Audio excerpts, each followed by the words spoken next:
Everyone, welcome back to my channel. So guys, हमने कल की वीडियो में पढ़ा था about our neuron, our structure of neuron, कि वो कैसे ऑर्गेनाइज्ड है, ऑल्सो उसके अंदर कैसे इलेक्ट्रिकल इम्पल्स आगे ट्रैवल करती है। ठीक है, हमने साइनैप्स पे पढ़ा कि न्यूरोट्रांसमीटर रिलीज होता है जो इम्पल्स को एक न्यूरॉन से दूसरे न्यूरॉन में कैरी करता है।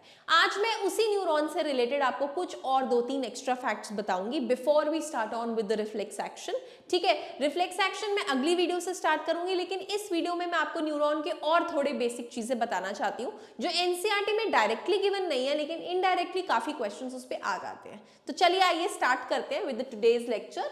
हमने यहां तक सारी रीडिंग कवर की थी इन द लास्ट वीडियो, जहां पे हमने ये देखा था कि ऐसा जो डिलीवरी है इंपल्सेस की वो न्यूरॉन से अदर मसल सेल्स या ग्लैंड्स तक भी जाती हैं। अगर आपको याद हो तो मैंने बताया था कि जो नर्व है वो किसके ऊपर टर्मिनेट करती है, मसल के ऊपर। This is the zoomed diagram. ठीक है, ये हमारा न्यूरॉन आ रहा है, ये न्यूरॉन की साइनेप्टिक नॉब है और ये यहाँ पर हमारा मसल है।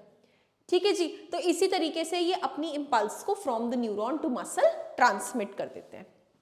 Next, it is thus no surprise that nervous tissue is made up of organized network of nerve cells और न्यूरॉन।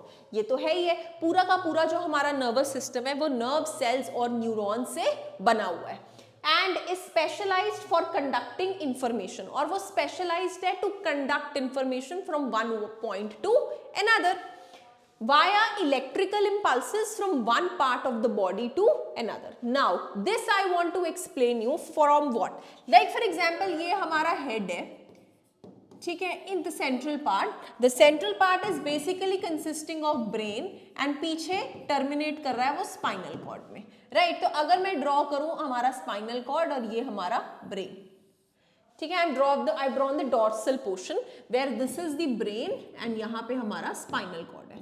अब होता क्या है कि इन सब से नर्व फाइबर्स निकल रहे हैं, तो जो ब्रेन से नर्व फाइबर्स निकलते हैं, the nerve fibres which terminate from brain, अब ऐसा नहीं है कि ऐसे बाहर की तरफ निकल रहे हैं, यहाँ से ऐसे अलग अलग सेंटर से न्यूरॉन्स इंफॉर्मेशन लेके आते हैं। सिमिलरली स्पाइनल कॉर्ड से भी कुछ इंफॉर्मेशन लेके नीचे की तरफ ट्रैवल करते हैं।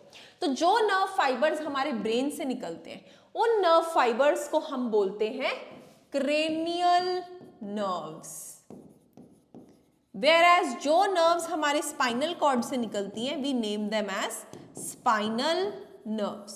Now these nerves are originating from brain as well as the spinal cord. Now there are other two types of nerves also, one which leave from brain and spinal cord and go to the body, और दूसरी तरफ के nerve fibres होते हैं जो body से वापस brain या स्पाइनल कॉर्ड को जाते हैं इंफॉर्मेशन लेकर। ठीक है, तो जो ब्रेन की तरफ जाते हैं we call them as afferent fibres, और जो ब्रेन से बॉडी की तरफ जाते हैं we call them as efferent fibres. तो ये अलग अलग नाम है नर्व फाइबर्स के जो आपकी बुक में मेंशन नहीं है, and I am trying to explain you कि कैसे हम इसको अलग अलग उसमें समझ रहे हैं कि नर्व्स तो सारी ही हैं, पर जो नर्व्स ब्रेन से निकलती हैं उन्हें क्रेनियल नर्व्स कह देते हैं, जो स्पाइनल कॉर्ड से निकलती है उन्हें स्पाइनल नर्व्स कह देते हैं। अपार्ट फ्रॉम दैट ये नर्व फाइबर्स हमारी पूरी बॉडी में फैली हुई हैं, तो जो बॉडी में नर्व फाइबर्स ब्रेन की तरफ जा रहे हैं उन्हें हम इफरेंट फाइबर्स कह देते हैं मैसेज लेके, वेयर जो ब्रेन से मैसेज लेके हमारी बॉडी की तरफ आ रहे हैं, बॉडी से ब्रेन की तरफ जा रहे हैं, we call them as afferent fibres. ठीक है, now next look at figure 6.1 and identify the parts of neuron where information is acquired.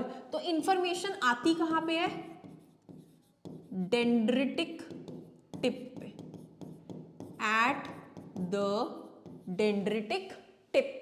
ठीक है, whereas through which information travels as an electric impulse, पूरा इंफॉर्मेशन ट्रेवल किसके through करता है, through axon, the long nerve fiber, whereas dendrites are short nerve fibers.